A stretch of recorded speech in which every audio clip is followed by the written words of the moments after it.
Hi everyone, this is me CA Jensen Joy, your faculty for financial reporting paper.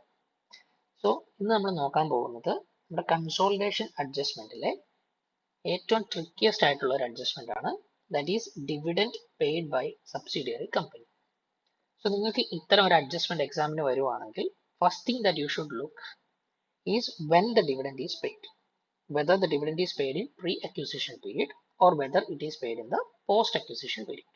Okay, so ഇപ്പോൾ suppose pre acquisition പീരീഡിലാണ് dividend pay ചെയ്യുന്നതെങ്കിൽ നമ്മുടെ first adjustment വരുന്നത് എവിടെയാണെന്ന് ചോദിച്ചാൽ നമ്മുടെ analysis of retained earnings ചെയ്യത്തില്ലേ, സബ്സിഡിയറിയുടെ return earnings നമ്മൾ analysis ചെയ്യുമ്പോൾ പ്രോഫിറ്റ് ഫോർ ദ ഇയർ നമുക്ക് വേണ്ടി വരും. എന്തിനാണ്? അതിനെ പ്രീയും പോസ്റ്റുമായിട്ട് സ്പ്ലിറ്റ് ചെയ്യേണ്ടി വരുമായിരിക്കും.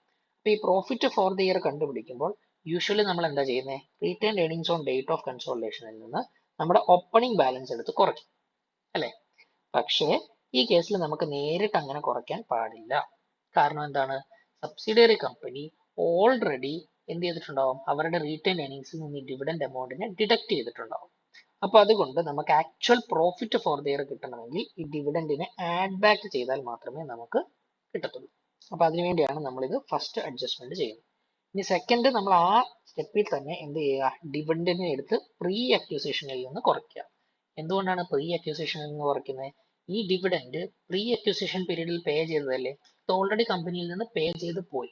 അതുകൊണ്ട് തന്നെ ഈ ഡിവിഡൻഡ് വീണ്ടും നമ്മുടെ പ്രീ അക്വിസിഷൻ പ്രോഫിറ്റിൽ ഉണ്ടാകാൻ പാടില്ല. അപ്പം അതിനുവേണ്ടിയാണ് നമ്മൾ അതിനെടുത്ത് കുറച്ച് മാറ്റുന്നത്. ഓക്കെ, ഇനിയിപ്പോ സപ്പോസ് ഡിവിഡൻഡ് പേ ചെയ്യുന്നത് പോസ്റ്റ് അക്വിസിഷൻ പീരീഡിലാണെങ്കിൽ നമുക്ക് ഫസ്റ്റ് ഇമ്പാക്ട് വരുന്നത് അനാലിസിസ് ഓഫ് റീറ്റെയിൻ ഏണിങ്സിൽ തന്നെയാണ്. നമ്മൾ നേരത്തെ പറഞ്ഞ പോലെ തന്നെ പ്രോഫിറ്റ് ഫോർ ദ ഇയർ കണ്ടുപിടിക്കണമെങ്കിൽ എന്ത് വേണം? നമ്മുടെ ഡേറ്റ് ഓഫ് കൺസോളിഡേഷന്റെ കൂടെ ഡിവിഡൻഡ് ആഡ് ബാക്ക് ചെയ്യണം. അതിപ്പോൾ പ്രീ പേ ചെയ്താലും പോസ്റ്റിൽ പേ ചെയ്താലും നമ്മുടെ കൺസോളിഡേഷൻ ഡേറ്റിലെ റീറ്റെയിൻ ഏണിങ്സിൽ നിന്ന് ഡിവിഡൻഡ് ഓൾറെഡി അവർ ഡിഡക്ട് ചെയ്തിട്ടുണ്ടാവും. അതുകൊണ്ട് നമ്മൾ അത് ആഡ് ബാക്ക് ചെയ്യണം. എന്നാൽ നമ്മളെ ഈ അഡ്ജസ്റ്റ്മെന്റ് ചെയ്യേണ്ട ആവശ്യമില്ല. കാരണം എന്താ? നമ്മൾ പേ ചെയ്യുന്നത് പോസ്റ്റ് അക്വിസിഷൻ പീരീഡിലാണ്. അപ്പൊ അതിനുവേണ്ടി നമ്മൾ ചെയ്യേണ്ട അഡ്ജസ്റ്റ്മെന്റ് എന്ന് പറഞ്ഞാൽ നമ്മുടെ NCAയുടെ കാൽക്കുലേഷൻ വരുമല്ലോ. NCAയുടെ കാൽക്കുലേഷൻ വരുമ്പോഴേക്കും നമ്മൾ എന്ത് ചെയ്യണം? NCAയുടെ വാല്യൂവിൽ നിന്ന് NCAയുടെ ഷെയർ ഓഫ് ഡിവിഡൻഡ് എടുത്ത് കുറയ്ക്കണം. ഇതിന്റെ റീസൺ എന്ന് വെച്ച് കഴിഞ്ഞാൽ NCAക്ക് ഇനി നോ മോർ, ആ ഡിവിഡൻഡിന്റെ പോർഷന് ഇനി നോ മോർ അവർക്ക് റൈറ്റിംഗ് ഇല്ല.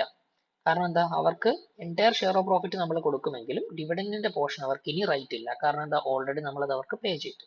ഇനി അടുത്തത് ഇമ്പാക്ട് വരുന്നത് നമ്മുടെ കൺസോളിഡേറ്റഡ് അതർ ഇക്വിറ്റിയിലാണ്. കൺസോളിഡേറ്റഡ് അതർ ഇക്വിറ്റിയിൽ നമ്മൾ എന്ത് ചെയ്യണം? നമ്മുടെ പേരന്റിന്റെ ഷെയർ ഓഫ് ഡിവിഡൻഡ് എടുത്ത് കുറയ്ക്കണം. ഇതിന്റെ റീസൺ എന്ന് പറഞ്ഞാൽ ഈ ഡിവിഡൻഡ് എന്ന് പറയുന്നത് ഒരു ഇൻട്രാ ഗ്രൂപ്പ് ട്രാൻസാക്ഷൻ ആണ്. സോ സബ്സിഡിയറി പേരന്റിന് കൊടുക്കുന്ന എമൗണ്ട് ആണ് ഈ ഡിവിഡൻഡ് എന്ന് പറയുന്നത്. ഇത് ഓൾറെഡി പേരന്റിന്റെ അതർ ഇക്വിറ്റിക്കകത്ത് ക്രെഡിറ്റ് ചെയ്തിട്ടുണ്ടാവും. അപ്പൊ നമ്മൾ എന്ത് ചെയ്യണം? അതിനെ എടുത്ത് റിമൂവ് ചെയ്യണം. എന്തിനാണ്? ഇൻട്രാ ഗ്രൂപ്പ് ട്രാൻസാക്ഷനെ എലിമിനേറ്റ് ചെയ്യാൻ. ഓക്കെ, ഇനി ഇതാണ് ബേസിക് അഡ്ജസ്റ്റ്മെന്റ്സ് എന്ന് പറയുന്നത്.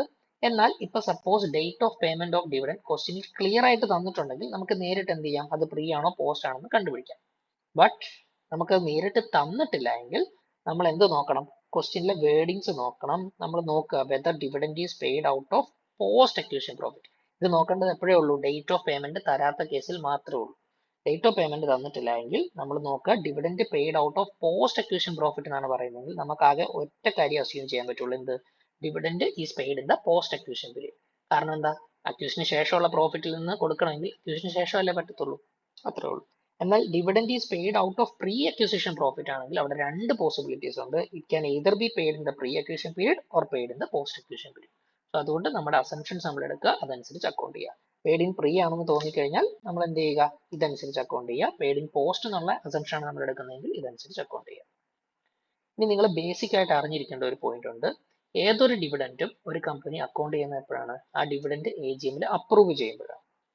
സപ്പോസ് ഇഫ് ക്വസ്റ്റ്യനിൽ dividend is declared or proposed എന്നാണ് പറയുന്നതെങ്കിൽ നമ്മൾ it is always better to assume that dividend is not approved in AGM. അങ്ങനെയാണെങ്കിൽ മിക്കവാറും ക്വസ്റ്റ്യനിൽ പറയും ഈ ഡിവിഡൻഡ് പേരന്റ് സബ്സിഡറി ഒന്നും അക്കൗണ്ട് ചെയ്തിട്ടില്ല. അപ്പൊ അങ്ങനെയാണെങ്കിൽ നിങ്ങൾക്ക് ധൈര്യമായിട്ട് എന്ത് ചെയ്യാം? ഈ അഡ്ജസ്റ്റ്മെന്റിനെ ഇഗ്നോർ ചെയ്യാം. No adjustment is required. However, if dividend is paid or payable എന്നോ അല്ലെങ്കിൽ dividend is approved in AGM എന്നോ പറഞ്ഞു കഴിഞ്ഞാൽ നമ്മൾ എന്ത് ചെയ്യണം? മേലെ പറഞ്ഞ ഈ പർട്ടിക്കുലർ ഏരിയയിലേക്ക് എല്ലാം വന്നിട്ട് നമ്മൾ ചെക്ക് ചെയ്യണം. Paid in pre acquisition period ആണോ, paid in post acquisition period ആണോ. ഓക്കെ, സോ നിങ്ങൾക്ക് ഈ വീഡിയോ ഹെൽപ്ഫുൾ ആയെന്ന് ഞാൻ വിശ്വസിക്കുന്നു. So until next time, see you, bye by.